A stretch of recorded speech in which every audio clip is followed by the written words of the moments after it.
Ladies and gentlemen, to complement the people track, we are joined by a great panel lineup of industry-leading HR transformation, human capital, and people management subject matter experts and practitioners from various backgrounds. Our first guest has, in the last 14 years, successfully helped organizations to elevate their digital experience for employees and customers in various domains, including service management and security operations. He is Liew, Senior Manager of Solution Consulting at ServiceNow. Our next guest is a head of people for Tesco Malaysia.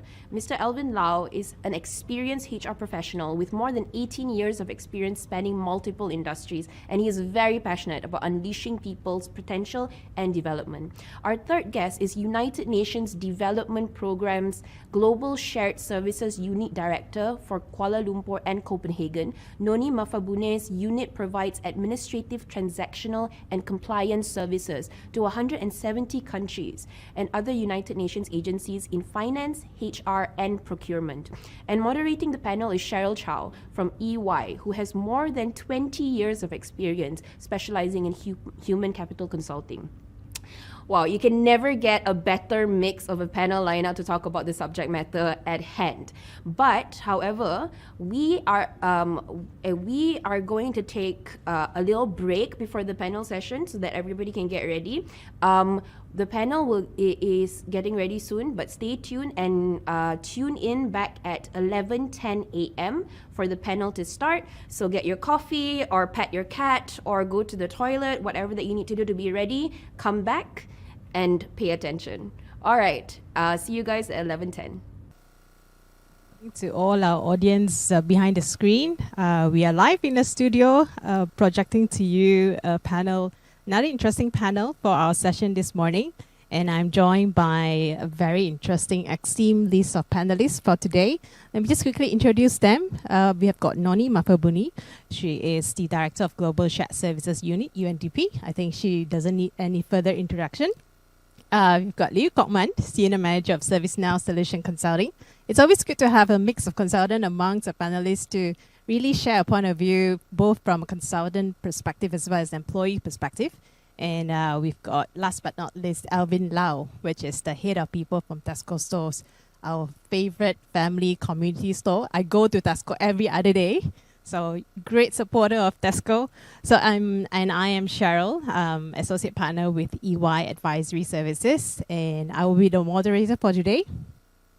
Doing the easier job. I'll leave the difficult job to all of you. I'll just ask a question.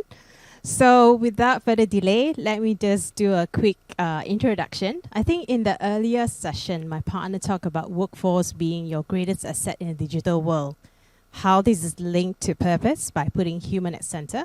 And he talked about 3H, the head, the hand, and the heart. I'd like to do a quick exercise. And this is a bit impromptu. Hopefully it's not too surprising for my panelists here. I promise you we didn't rehearse this, right? I will call out your name and I will give you a word. And you have 2 seconds to give me a response. All right? Noni, colors. Orange. Gokman, car. Proton. And Alvin, cash. Okay? Fish. Okay, interesting. Let's do this again. Second time. I'll give you a little bit more time. This time you've got 5 seconds. And I'll ask you a question. Okay, maybe this time we'll start with Gokman. What is your favorite food? Sushi. Okay. And Alvin, what do you do for fun? Reading. Noni, last but not least, what kind of flowers do you like? Red roses. Nice. All right. That quick exercise just proved to us one thing. We talk about the head, the hand, and the heart. But how often do we actually use our hand and our heart in the right time, in the right place? Especially when we talk about transformation and we talk about changes in organizations. I think that quick exercise just now, the very first round, I give you very limited time. So time is of essence. And there's not much instruction, not much question. I just give you a word. There was a lot of uncertainty. And naturally, we being human being, we will respond with our heart, more unconsciously go with something that we are comfortable with, right? But in the second round, as you notice, I give you a little bit more context, I give you a little bit more time, and you seem to think a bit before you respond. So it looks like you use your head a little bit more than just going with your heart. So it's the same in organization as we go through transformation, as we go through changes. When our employees are faced with time-sensitive situation, and given very little context, that's where people will naturally go back to their usual self and will respond only to something that they're comfortable with. So let me just go back to what my partner has said earlier. Given the importance of people for our panel today, we are going to discuss how can we humanize technology and digital into the workforce of tomorrow. Humanizing here means we are appealing to both the heart and the head, and hopefully the hand will cooperate with us and do what it takes to do the job. So due to the pandemic, organizations are forced to transform overnight. Question is, how ready are organizations in Malaysia or around the world coping with this rapid need to transform? Are the people technology or digital ready? We are faced with a situation where we are all had to fix the plane while it's flying. So how do we prepare the virtual future work environment to address some of these challenges whilst putting the employee and customer experiences in the forefront of transformation?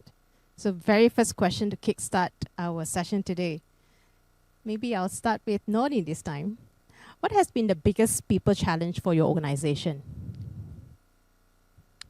Wow, it's the fact that from having an office of over 300 in one location, in one place at the same time zone, and then suddenly we're all geographically dispersed, geographically dispersed within Malaysia, and not having the ability to connect, not having the ability to have the social interaction, the verbal,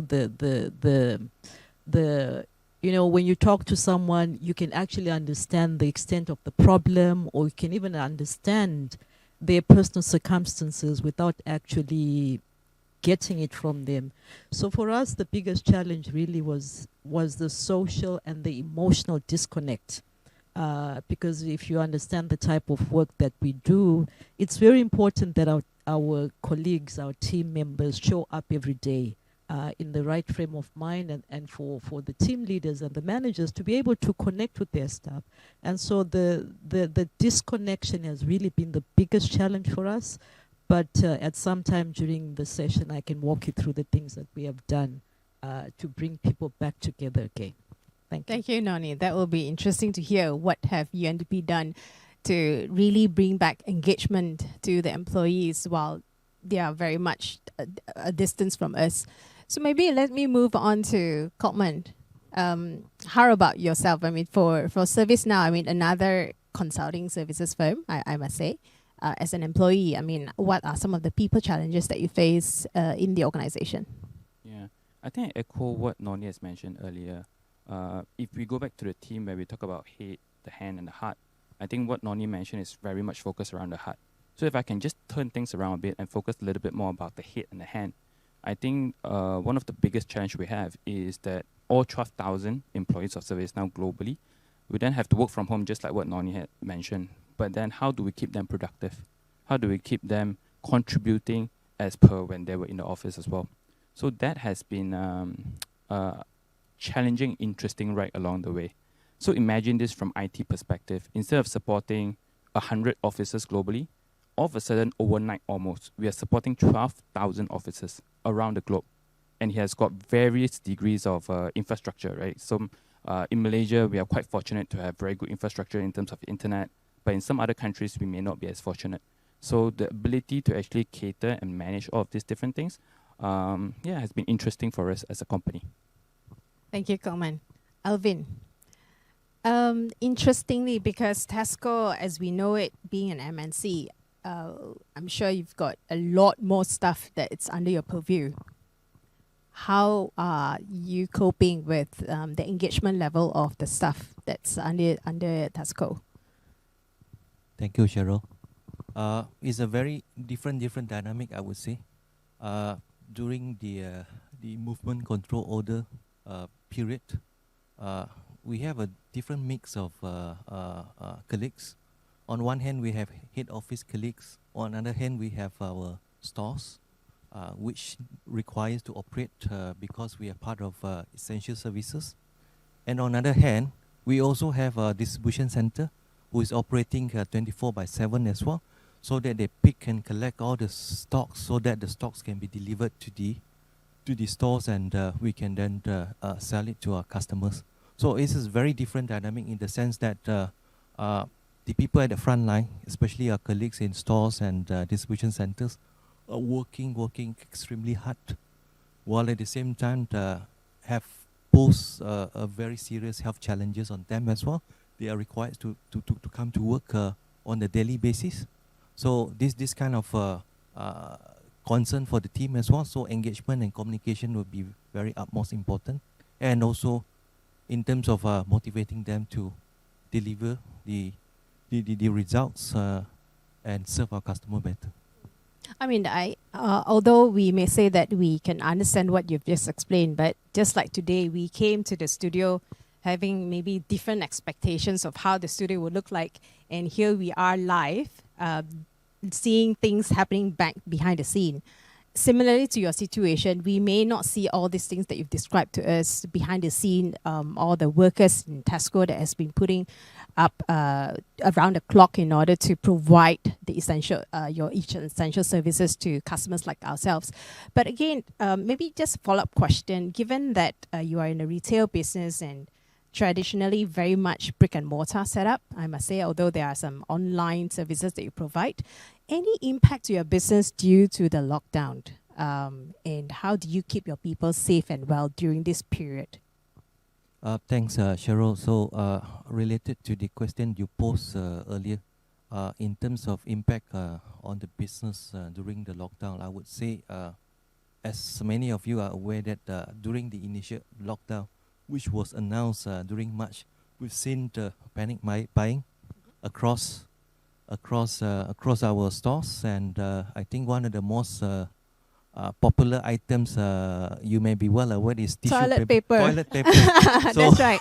up until now, I I wonder have no why. idea why the toilet paper is a fairly popular items to be bought during that period. But as time's gone by, I think the panic buying has kind of stabilized. Even now we are in the CMCO period. It's kind of very much stabilized. So I would say, and relates back to the online business. We do have online business called grocery home shopping, or we call it as Tesco online as well. So customers can just click and order online, and then the team will then deliver to the customer's house directly. So for this online business, we have also seen an incremental increase in terms of customers purchasing on this mode as well. Thank you for that, Alvin. It's interesting. I was just about to ask a follow-up question again. This is just for my personal interest. Why toilet paper? Do you know? I mean, has there been any study? Well, frankly wondering. speaking, personally, I have no idea why it's toilet paper. So it's just that it's the mentality of the shoppers, I would say. So when they see people stack up toilet papers, they will want to purchase more. So that's more into my own perspective. Right. So herd mentality.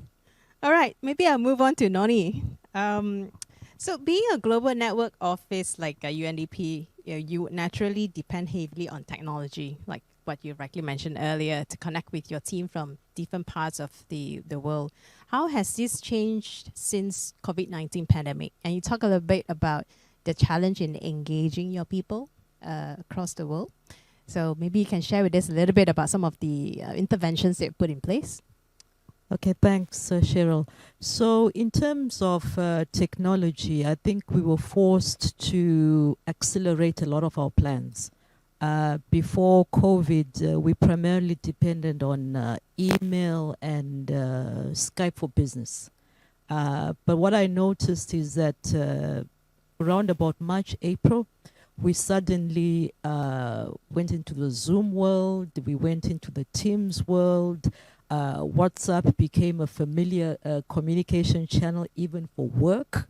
And we even created, amongst teams, we even created chat groups within WhatsApp. So when the MCO started, we created chat groups by teams. So every morning people would wake each other up, check each other out, because at some point we thought this was just going to happen for a month or so. We didn't realize it would continue to go on and on. But it helped create those peer groups and those support networks. As we migrated and progressed with the MCO, we then realized that, you know what, this is going to go on for a while. And then we started having what we call virtual coffees. So virtual coffees primarily is where we come online and you talk about anything and nothing. You say, okay, I'm Noni, you know what, these days I'm baking, I'm learning a new skill, and someone is talking about makeup. You know, it was just, we create these opportunities almost every week where people just come and say what they've learned.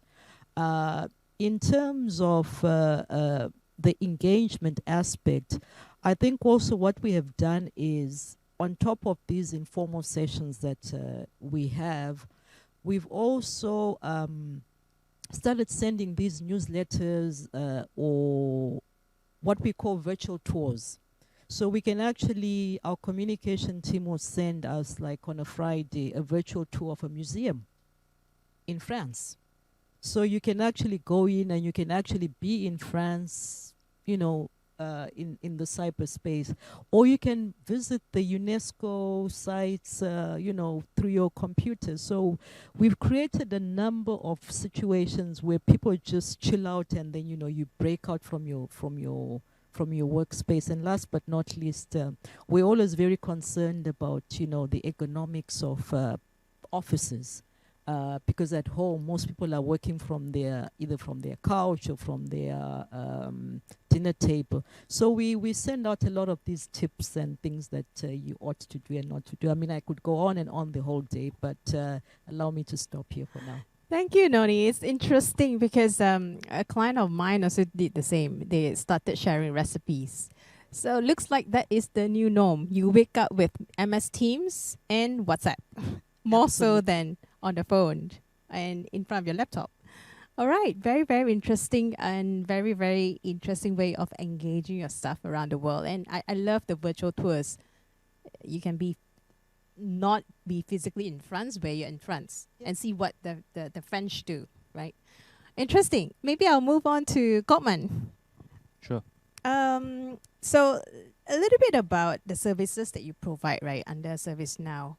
What were some of the highly demanding services that you have seen coming to surface during the pandemic, and any difference between the different client segments that you service, the FSI, financial services versus telcos versus the other industries? Has there been a different demand of your type of services since the pandemic? All right. Thanks, Cheryl.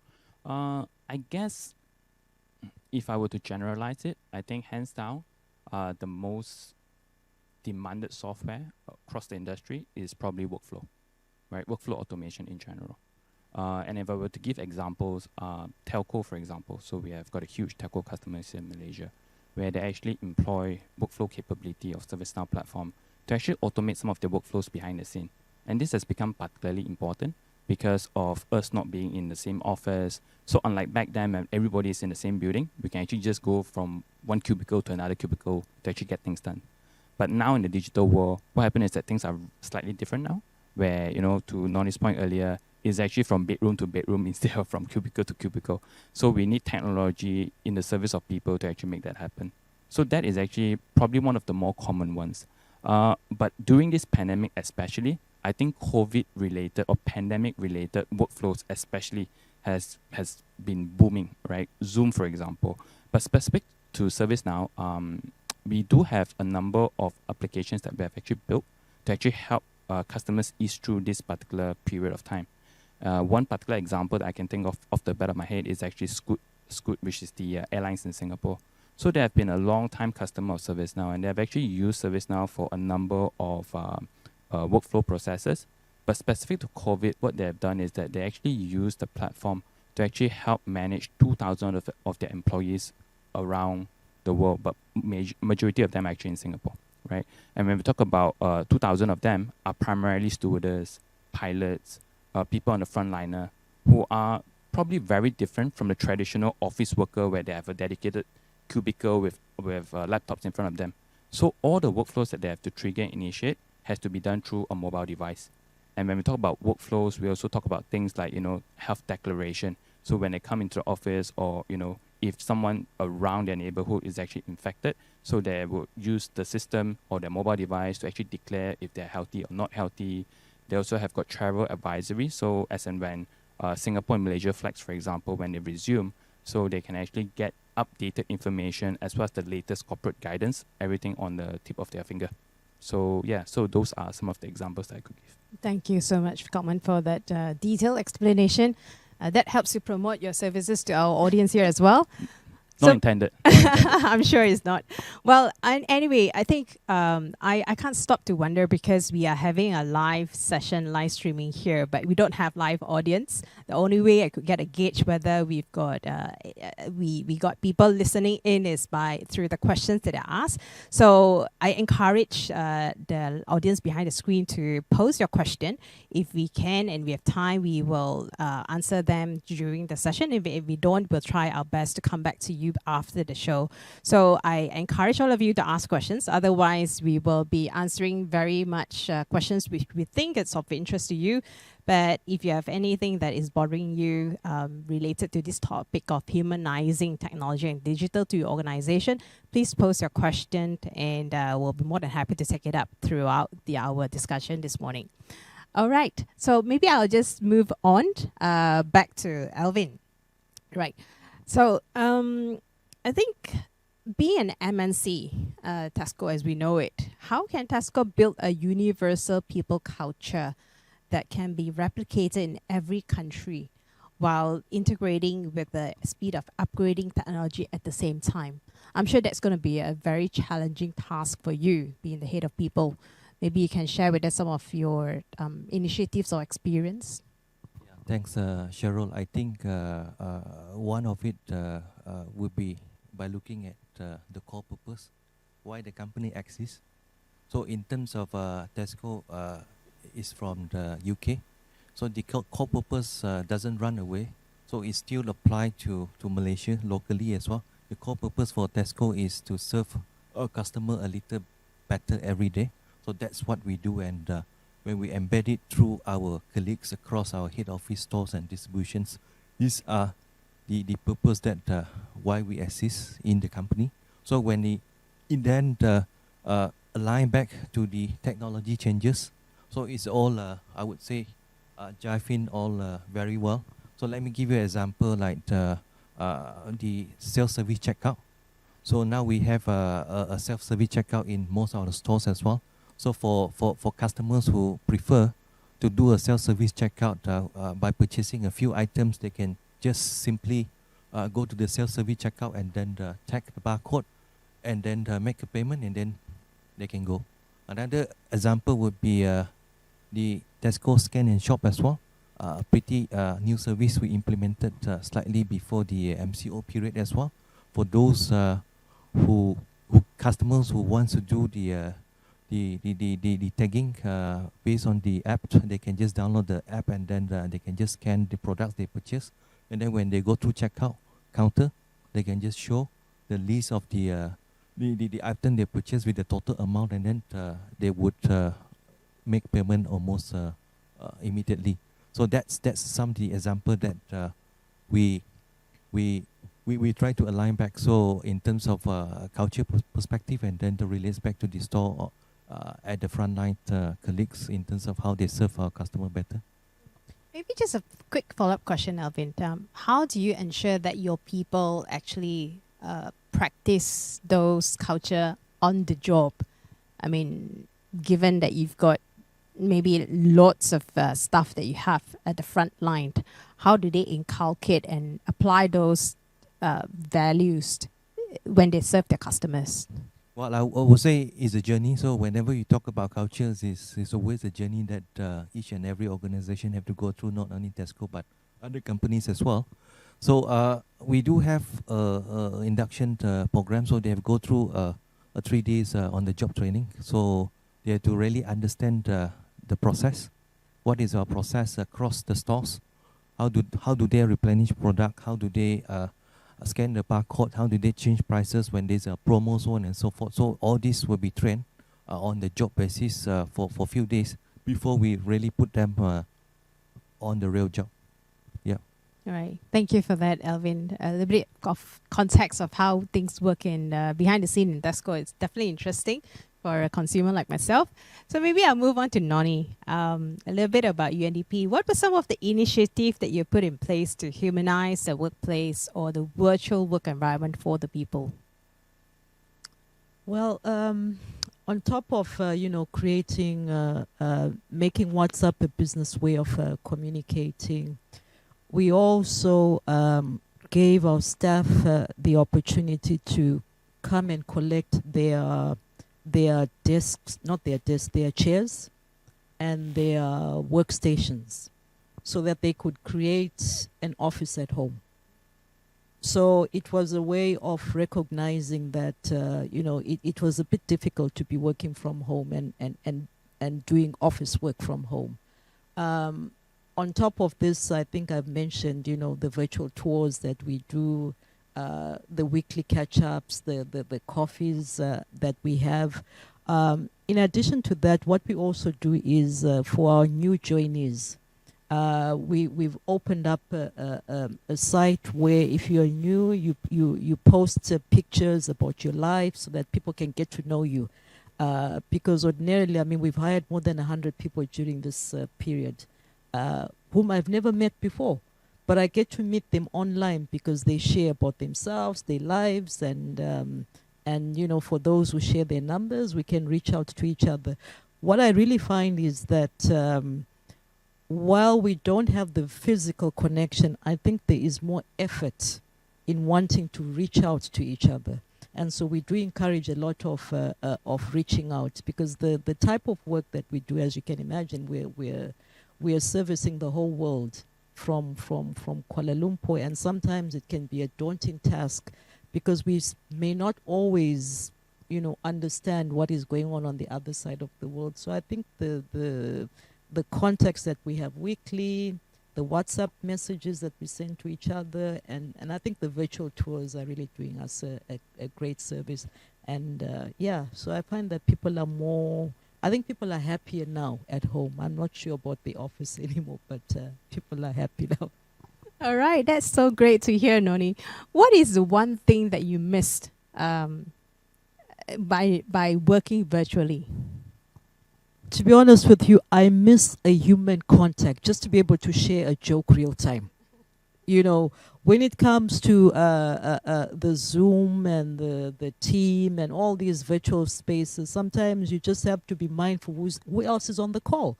You don't have the opportunity to say, like, you're walking into a meeting and you can crack a joke and you can just laugh about nothing. That has gone, and I don't know whether we'll ever get to have that.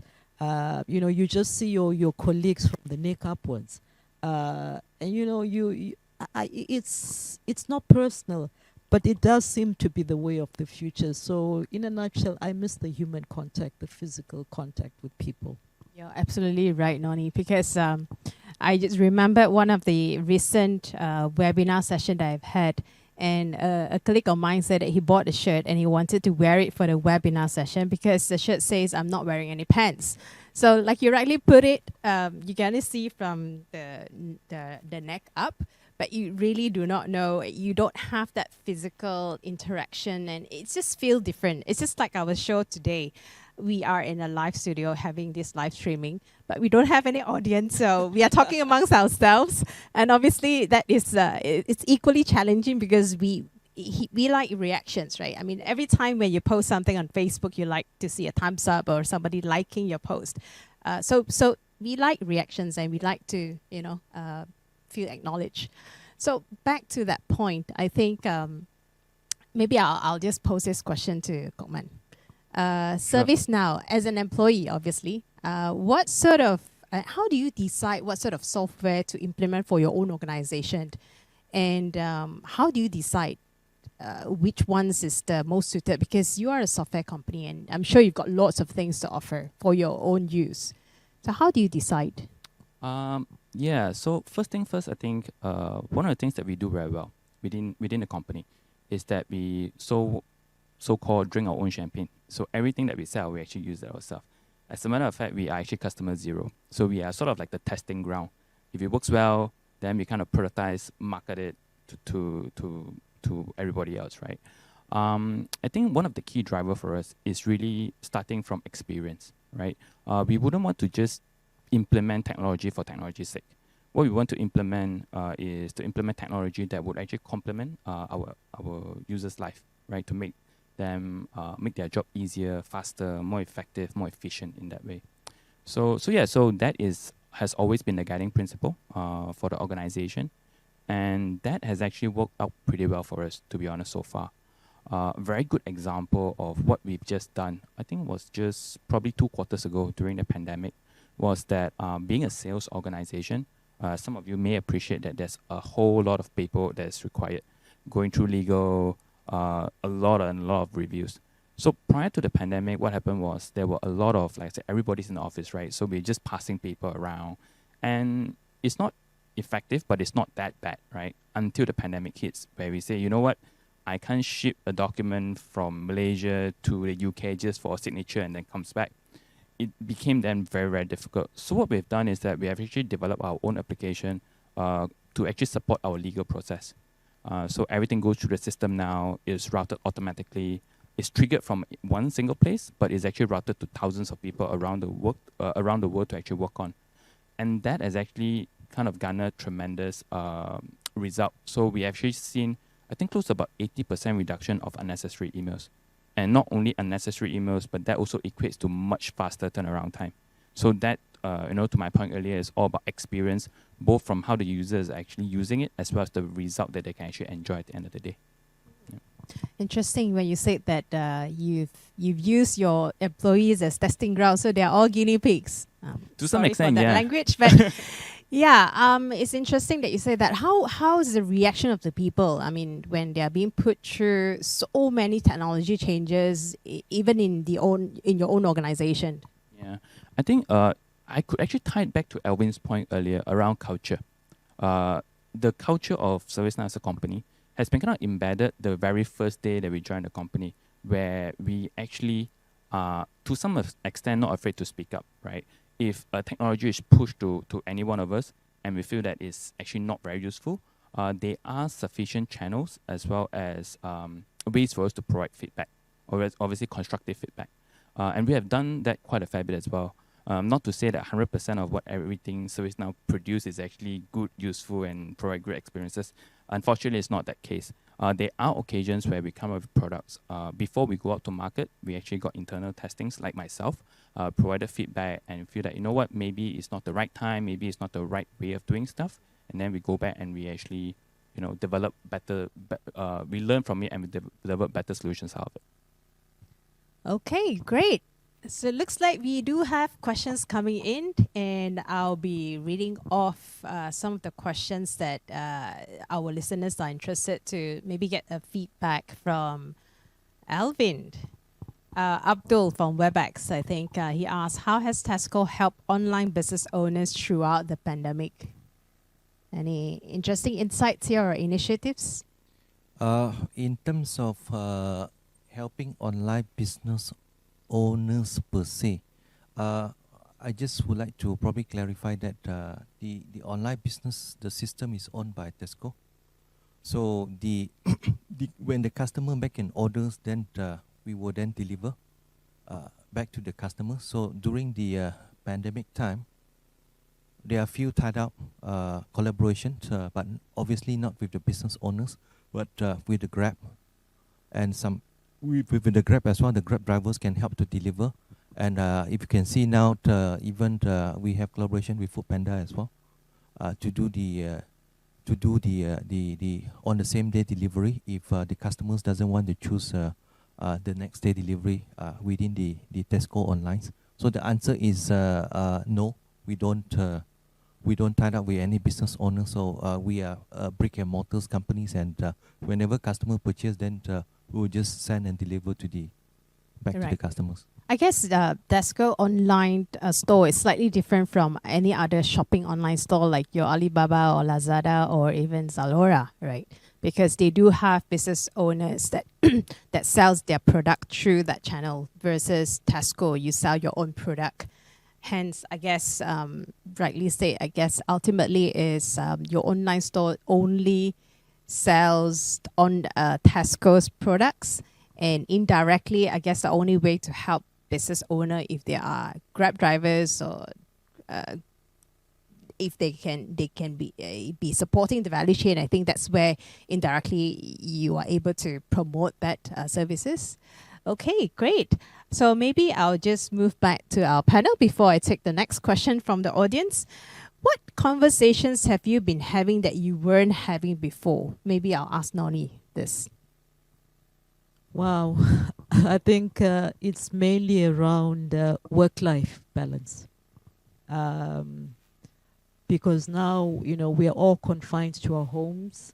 I'm finding that, the more I speak to my colleagues, everyone is talking about the fact that, when an email arrives in your inbox, because people know you're home, there seems to be this assumption that because you're home, why can't you respond?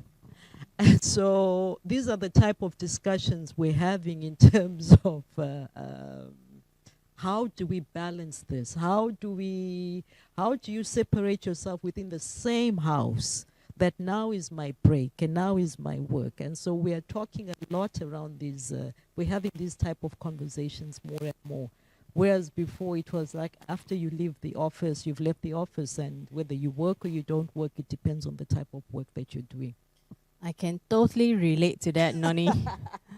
My boss is still here, but anyway, I like to say this as well. Yeah, I mean, totally agree, because work and life is integrated now. You don't have an excuse to say that I'm driving or I'm traveling from a client A to a client B. You go from meetings to meetings to meetings back to back because it's all on Teams, right? And you start maybe at 7 o'clock and you finish at I don't know what time. So totally can relate to the example, and this really leads us very well to the next question that we have received from Kenny. What are organizations doing to avoid burnout for your employees, as we all know that people are spending more time at work virtually? Maybe Alvin or Kopman, any reaction to that question for your respective organization? What have been some of the initiatives that you put in place to manage that work-life balance? So we also have a newsletter. We roll out newsletter as well on the eating healthily, staying fit, so on and so on, to give what do you call this, awareness, to create the awareness for our colleagues to stay healthy.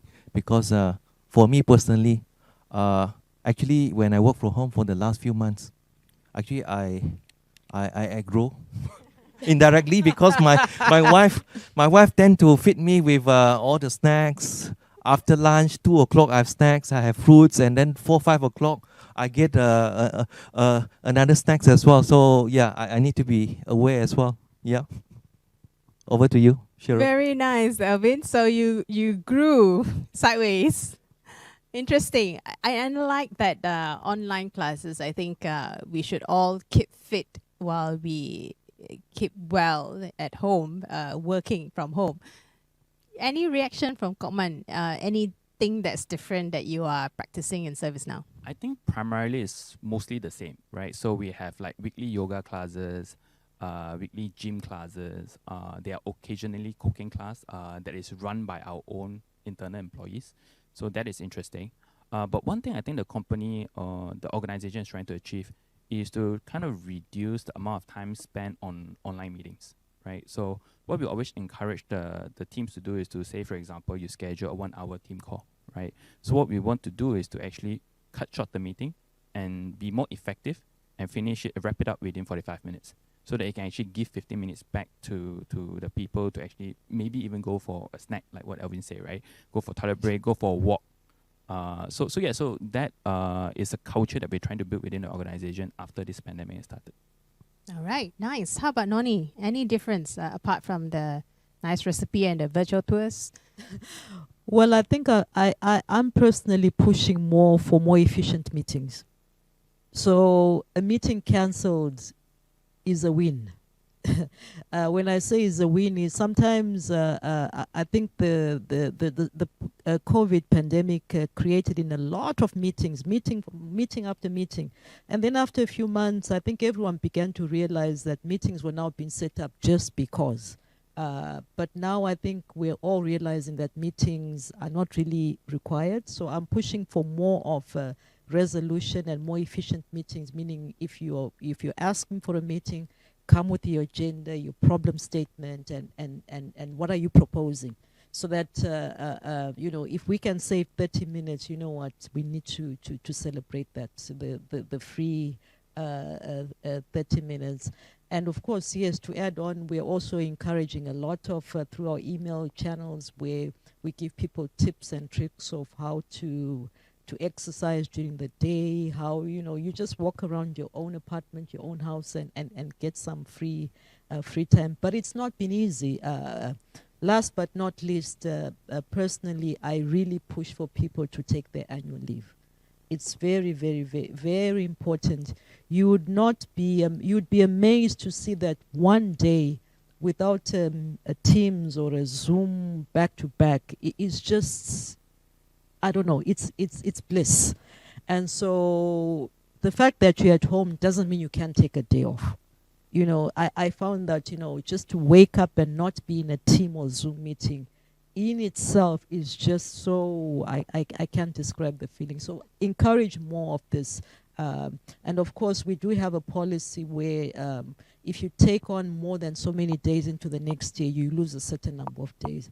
And so we're not waiving that policy, meaning that you must take your leave. And so we are really encouraging people to take their leave regardless of what it is. And within the organization, this is my last point, within the organization, we've established a very strong staff welfare where people can reach out to counselors, people can actually get therapy on different situations that have escalated because of the COVID situation.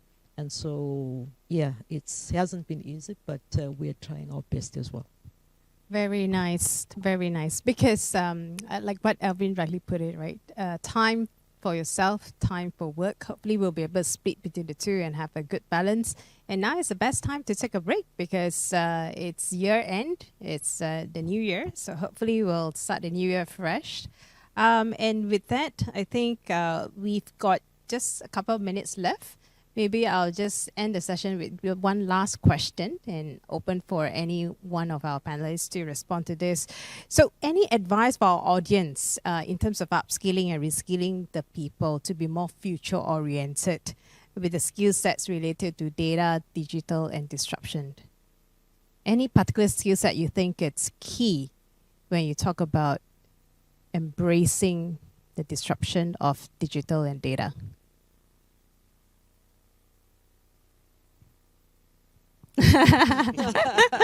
I'll go for it. Yes, please. Right. I think I would relate back to what your boss said earlier, which is around the mindset change. The mindset shift is actually very, very important. There's only so much hard skills, the traditional soft skills like presentation, leadership that you can actually take. But if you don't have the mindset, growth mindset to actually absorb and make those changes internally within yourself, I think that is actually, I think that's just paramount. Thank you, Eamon.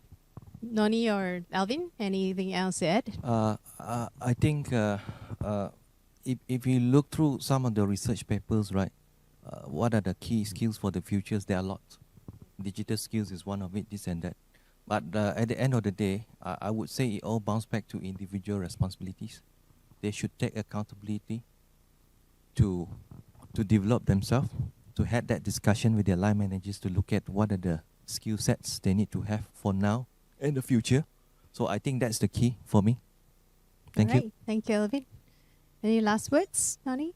I think the honest truth is that COVID-19 has reset the world forever. We are not going back to what we used to be.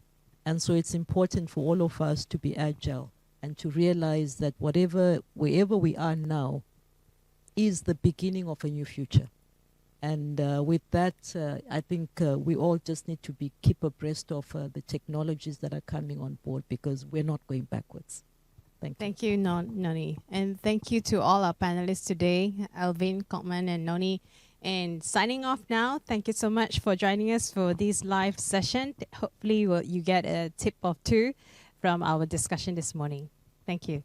Thank you. Thanks, Cheryl. Thank you. Thank you.